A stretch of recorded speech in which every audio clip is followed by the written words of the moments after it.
fare. Va ora in onda Filo Diretto. Appuntamento settimanale con la Lega Nord Liguria e l'attività della Lega Nord in Liguria. La linea va alla conduttrice Lorella Fontana. Ciao Lorella, benvenuta. Ciao, grazie a tutti, un saluto padano a tutti i nostri ascoltatori. Io inizierei oggi con una piccola parentesi per quanto riguarda la situazione a Genova. Voi sapete benissimo che in queste settimane stiamo conducendo una battaglia contro un insediamento di immigrati a Multedo, che è una delegazione di Genova un po', come dire, un po' sfortunata. Hanno il petrolchimico, hanno una situazione un po' molto difficile e vogliono inserire questi immigrati. La prefettura inizialmente parlava di inserire 50 persone in un ex asilo che si trova in un contesto abitativo praticamente, perché ci sono attorno tutta una serie di palazzine di abitazioni. I residenti ovviamente sono scesi in strada. Noi siamo stati costantemente con loro e lo siamo tuttora. L'altra sera sempre i residenti hanno deciso di portare avanti una fiaccolata per dire no a questo insediamento.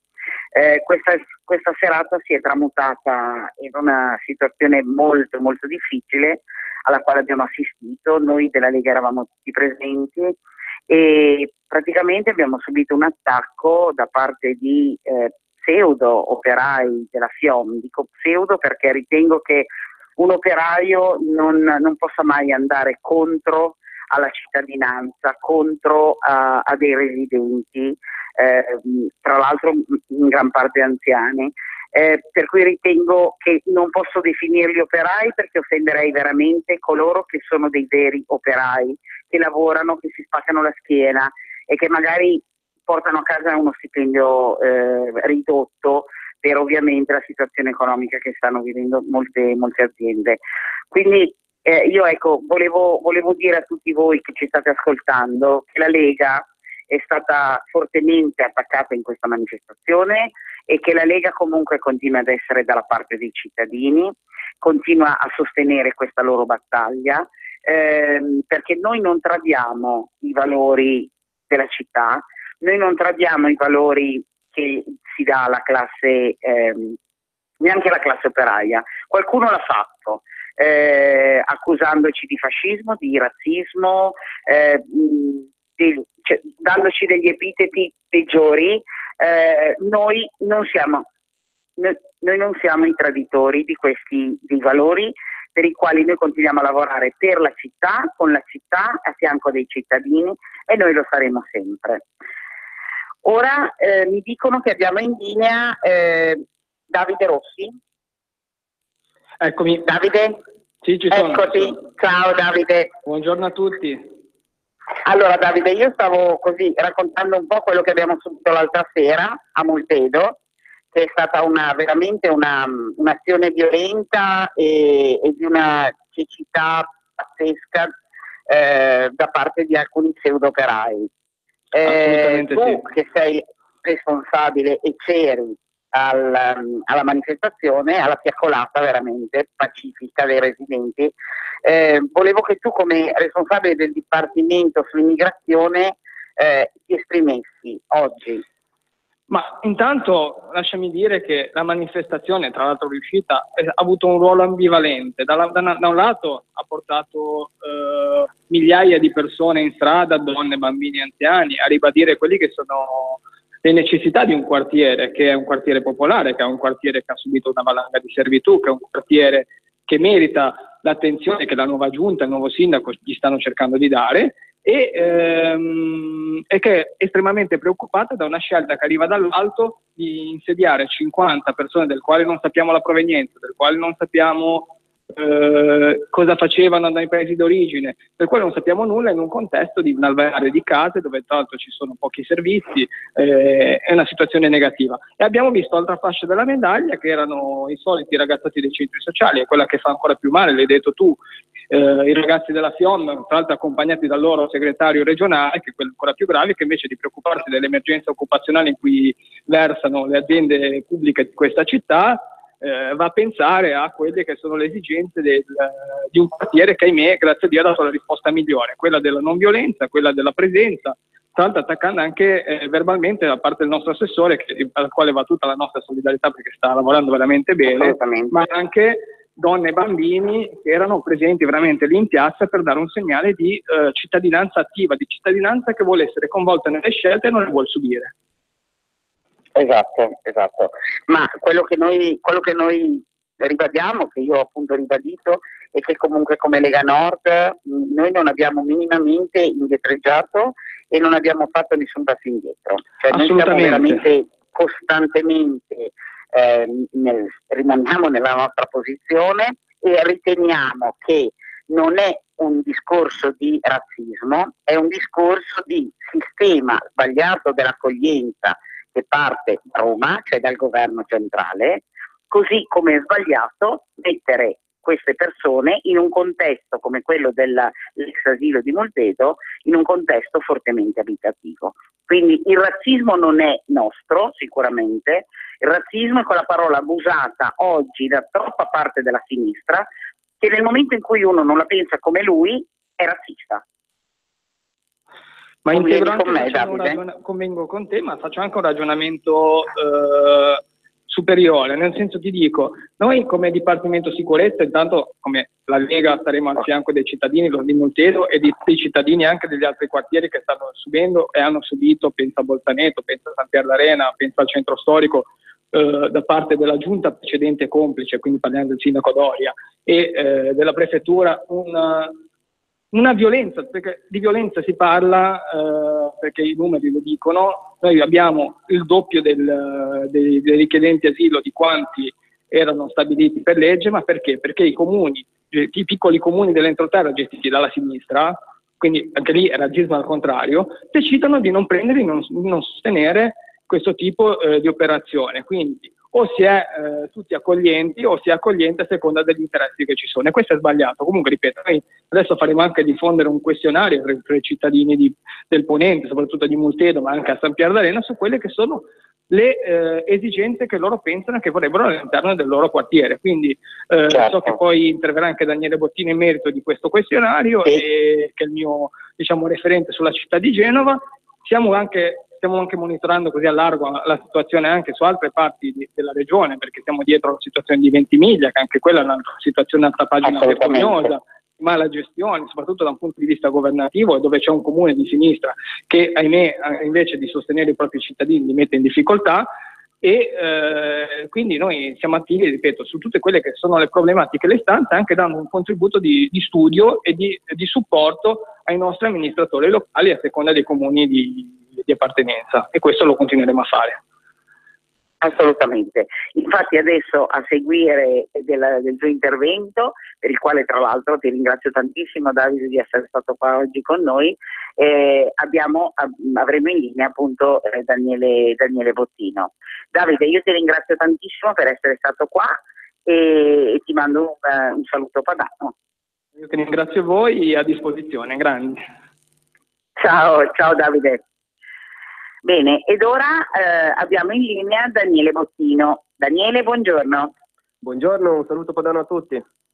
Buongiorno. Daniele, credo che tu sia la prima volta che tu intervieni, quindi volevo che tu ti presentassi e soprattutto ci esprimessi la tua impressione su quella che è stata questa esperienza su Moltedo vissuta in questi giorni. Io faccio parte del Dipartimento Sicurezza e Immigrazione della Liguria e sono il responsabile su Genova del Dipartimento. Noi come Dipartimento abbiamo partecipato alla protesta degli abitanti di Moltedo sul campo. C'eravamo alla fiaccolata, c'eravamo alle loro riunioni, c'eravamo davanti alla scuola, quando le persone del quartiere che ricordo è un piccolo quartiere di Genova periferico e gli abitanti si considerano di fatto un paese, si sono opposte giustamente mettendo davanti le loro preoccupazioni rispetto a una decisione calata dall'alto che nulla ha a che fare con l'accoglienza, ma ha a che fare, secondo noi, col profitto. Esatto, esatto. Perché in effetti qui si parla veramente di un grosso business che ora, secondo me, va a vacillare, perché se da 50 passano a 12, secondo me il business va un po' scemando e può darsi che alla fine lì non ci mettano pochissimo, cioè li lasciano lì pochissimo, perché secondo me il rendimento non sarà quello secondo le aspettative. Anche secondo noi, la speranza per noi è questa, che la trattativa del sindaco Bucci sia riuscito in qualche modo a limitare questo danno e a mettere i bastoni fra le ruote a una decisione che, voglio ricordare, non viene dal sindaco, ma viene da altri posti. Viene dall'alto. Esatto. Questa decisione è decalata sui cittadini, ma anche sul sindaco stesso, voglio ricordare, che al meglio delle sue possibilità ha mediato rispetto a una situazione sfavorevole. Vi voglio ricordare, ieri sera c'è stato un bel intervento del sindaco Bucci, voglio ricordare che in nessuna maniera il sindaco Bucci si è mai schierato dalla parte del profitto, si è sempre schierato dalla parte dei cittadini. Assolutamente. Poi diciamo che il sindaco ieri era veramente in un contesto molto delicato. Giustamente lui ha detto certe scelte possono anche scontentare, però l'importante è fare delle scelte, perché noi siamo anche in un contesto di città dove abbiamo avuto gli ultimi 5 anni a gestione di sinistra con il sindaco Doria, che di fatto non ha mai fatto nessun tipo di scelta. La non scelta è la peggiore politica in assoluto. Noi abbiamo 40 anni a Genova di governi di sinistra che per il loro immobilismo hanno bloccato la città, e le situazioni attuali di disagio nei quartieri sono dovute principalmente a quello. Certo. Quindi voi porterete questo messaggio sicuramente come dipartimento, porterete questo messaggio e questa situazione anche al nostro grandissimo Tony Aiuovi, immagino. Esatto. Abbiamo sempre un canale diretto con Tony Aiuovi, il responsabile federale del nostro dipartimento. Lui sa benissimo che la battaglia di Genova è una battaglia molto delicata, così come nel resto della Liguria. Voglio ricordare la situazione di Ventimiglia, per esempio, di quest'estate. Il dipartimento è sempre sul territorio. Come ha detto il nostro responsabile ligure, Davide Rossi, abbiamo preparato un questionario da portare nei quartieri, a Multedo in primis, dove si chiederà alla popolazione di esprimere il proprio disagio, e noi, come abbiamo sempre fatto, ci faremo campioni delle loro preoccupazioni e cercheremo nel meglio delle nostre possibilità di aiutare la popolazione, perché è sempre stata bistrattata, purtroppo. Certo, soprattutto mostrare appunto attenzione a quello che sono le criticità di questo piccolo, come dire, piccolo punto nel ponente genovese, ecco. Bene, Davide, Daniele, scusa, Daniele, ti ringrazio tantissimo per il tuo intervento. Sicuramente so che insieme a noi, insieme a me, insieme a tutto il gruppo della Lega sarai sempre con noi, soprattutto in queste ore, diciamo, ancora di trattativa sulla questione di Multedo, e presto magari ci risentiremo ancora in trasmissione per avere un po' magari qualche dettaglio in più anche su magari incontri che farete appunto con il nostro grande Tony. Quindi io ti ringrazio per essere stato qua con noi e ti porgo un caloroso saluto padano. Grazie. Un saluto padano, grazie. Grazie a te.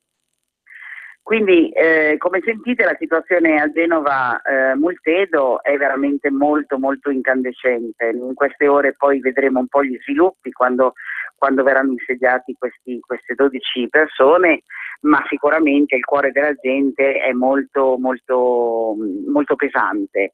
Ieri sera la serata si è svolta in un clima incandescente, ma devo dire che il sindaco è stato molto capace di gestire la situazione ed è stato anche apprezzato comunque la sua lealtà e soprattutto il suo essere una persona schietta e pulita.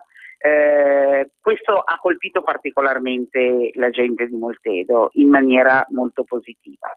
Bene, ora abbandonerei un attimo Moltedo, ma solo così simbolicamente.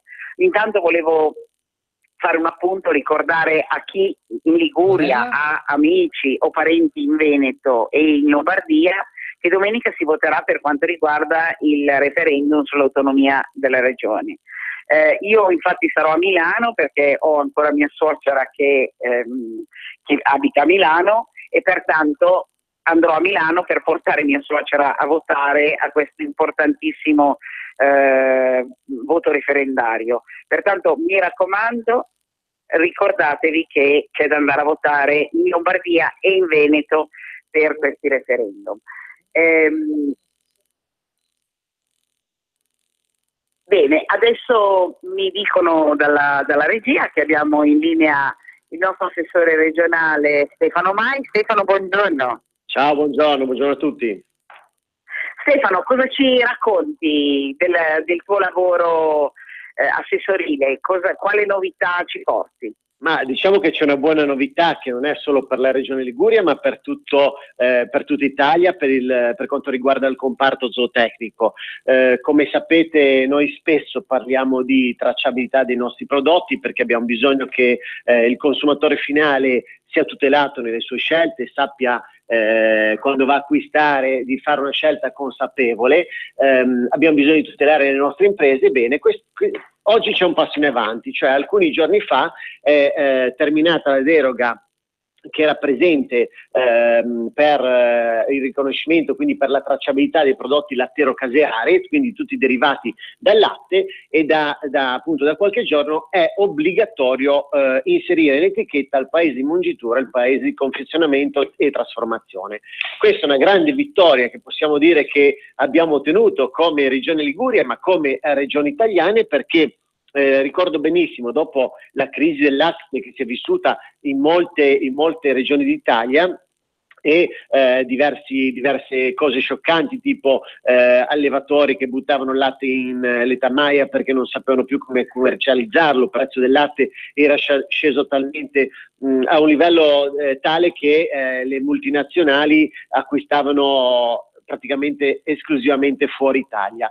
Bene, io ricordo come adesso, quel giorno 11 aprile 2016, durante Vinitaly, abbiamo fatto una commissione politiche agricole, quindi la commissione dove ci incontriamo con le altre regioni, e tra le varie eventuali io ho proposto alle altre regioni di sottoscrivere un documento e inviare al governo per chiedere la tracciabilità dei prodotti lattiero-caseari. Tra l'altro senza inventarsi nulla di nuovo, perché la Francia, dopo mesi di battaglie, aveva ottenuto questa tracciabilità. Quindi c'era solamente da svegliare questo governo, da dirgli: guarda un po' cosa hanno fatto i francesi, cerchiamo di copiare questa buona pratica. Questo è stato fatto. Poi vabbè, Renzi se l'era un po' venduta con alcune categorie agricole, insomma, spacciandola per una propria iniziativa, però quello che conta è il risultato. Quindi noi ad oggi possiamo garantire alla filiera del latte e soprattutto ai nostri produttori e consumatori una certa tracciabilità dei nostri prodotti. Questo sicuramente, come dicevo prima, è un aiuto nei confronti delle nostre aziende, ma sicuramente una certezza da parte del consumatore. Purtroppo in questo momento molto complicato noi abbiamo sempre più bisogno di tracciare i nostri prodotti agroalimentari, che sono un'eccellenza a livello mondiale, che tutti cercano e tutti giustamente cercano di copiare. Quindi sicuramente la tracciabilità, il percorso inverso che quello che poi sta facendo il governo, sostenendo le azioni dell'Unione Europea, quello di fare i trattati internazionali tipo il CETA, il TTIP, adesso mi risulta che ne stia studiando anche uno con la Cina, per far arrivare nel nostro paese quantità tali di prodotti simili ai nostri, ma neanche lontanamente parenti, che potrebbero distruggere il nostro mercato e le nostre piccole e medie imprese. Quindi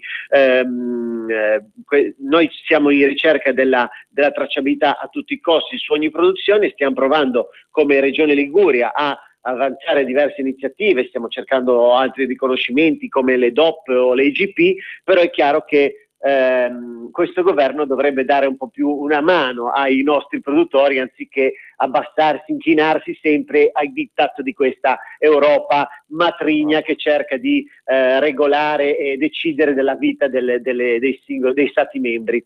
Quindi la grande battaglia che stiamo conducendo è una di queste, è appunto quella della tracciabilità, che da alcuni giorni vede un grande risultato. Ottimo, ma anche perché questo va sempre comunque come dire, a favorire anche la salute dei consumatori, perché assolutamente sì. I nostri...